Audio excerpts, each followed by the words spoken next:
Okay, this is our demonstration of the operation of the Allied High-Tech Products Inc. Tech Cut. So wafering sectioning saw. First thing I want to point out is you have a vise here. You can put your product in. And then you should adjust the position by turning the red knob here, left or right.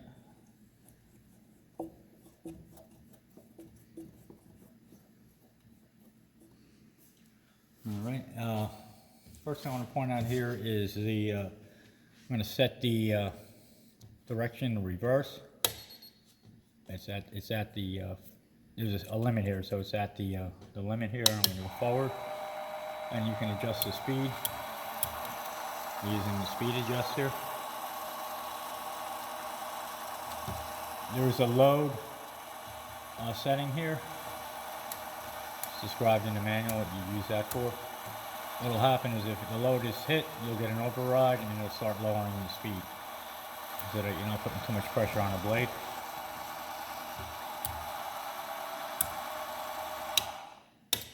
Just want to show that it does move in both directions, so now I have it reversing back to the limit.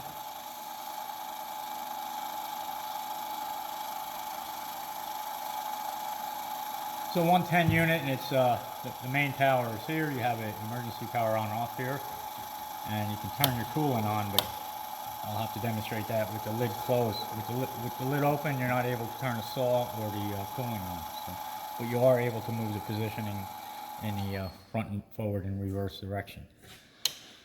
So what you would typically do here is you load your product up. You can go ahead and close the lid. Set your speed on how fast in your load setting. At this point, you can go ahead and turn on your blade. It's spinning right now. I have it set. Now I just want to show you a demonstration that if I do open it, it will stop. Okay. At this point, you're going to have a run flashing here. In order to start it back up, you're going to have to make sure everything's off. We're in the stop position, and then you can go ahead again and hit run. You can adjust your speed. The max is roughly 4,000.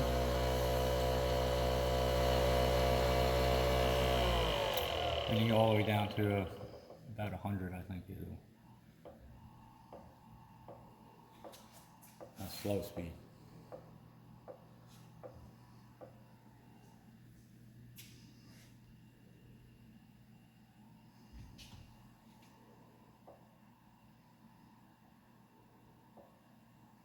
I'm picking it up there.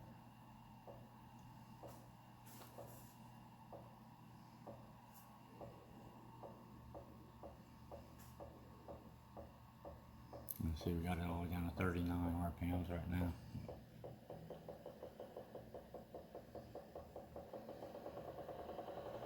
But the blade that's on there now is a wafering blade, so we're going to set it to around 1,000.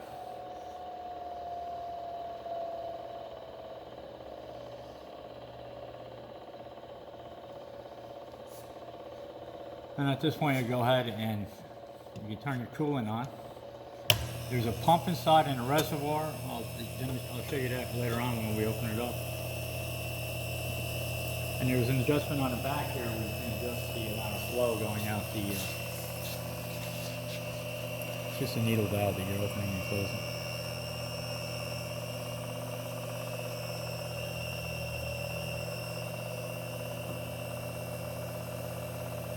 So the pump is located underneath here.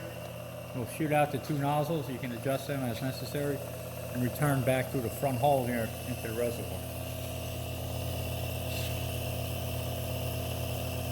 At this point, you can go ahead and start the forward movement.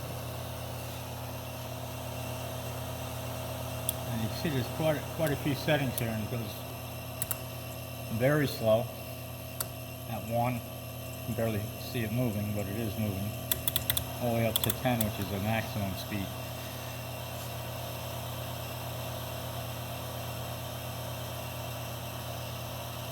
So that's typically how you would do a cut. Once the device reaches the limit that's set, you can adjust the forward and reverse limits on these. I'll show you where that is. There's a switch on the front and the back that has to be made.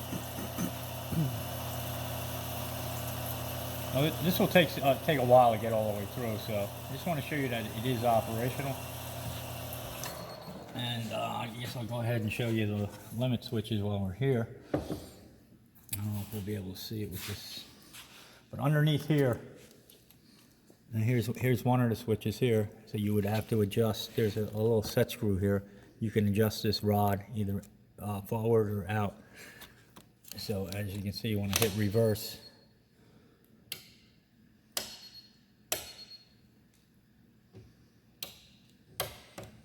shut everything off. And you'll see that it'll make this switch and stop. And the same is true with the one in the back. That's your forward limit. Here's your switch here, and here's your, again, there's a rod here, and you also have this adjustment here that you can do a more refined adjustment on where you want it to stop. Once it hits the limit in the forward, it'll automatically return to the front. It'll shut the saw off and shut the cooling water off and return all the way to where it started. Alright, now as far as the reservoir,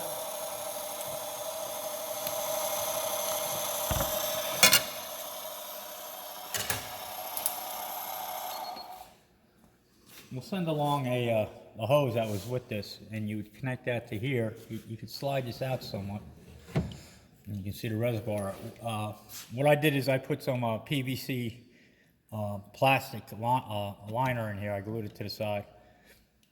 This way it won't leak. It did have a few leaks, so I fixed the leaks, and then I put the liner on top of it, just for added protection. And then what you would do here is either you use the line that's here, or just open your ball valve here, and that'll drain your reservoir for you.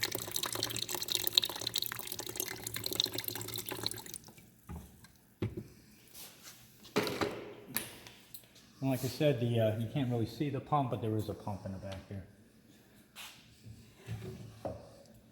The switch here, I'm not sure exactly what it's used for, but it does apply power to the red and the black RCA jack that's here. So we're figuring either it's for a light or for some kind of sensor that they were using in the customers prior to this. Okay, so that's our demonstration. We'll go ahead and close it up and start it up again. Just want to make sure everything's closed. Go ahead and put your cover on if you would like. Oh, one other thing, we do have this wrench will come along with it, and that's just used to hold the hub here, and then you'll go ahead and just get a regular typical adjustable wrench, and you can take the blade off. Got one sitting right here. Hopefully it opens up and just do a little spin.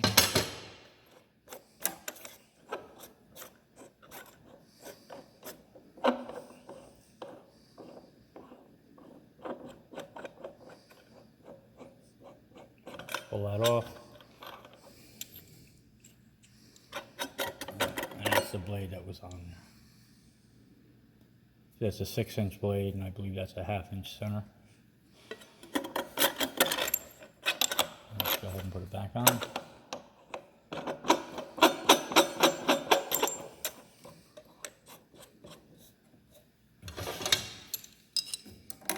And you want to grab onto the hub here, and go ahead and just tighten it up slightly. Here's your adjustment for your water. Typically you want to put it right on where the cut is occurring. And close her up. So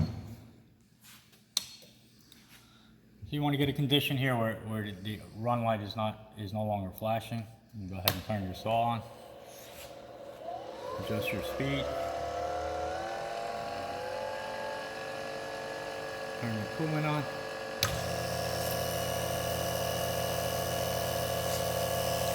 And go ahead and hit the forward.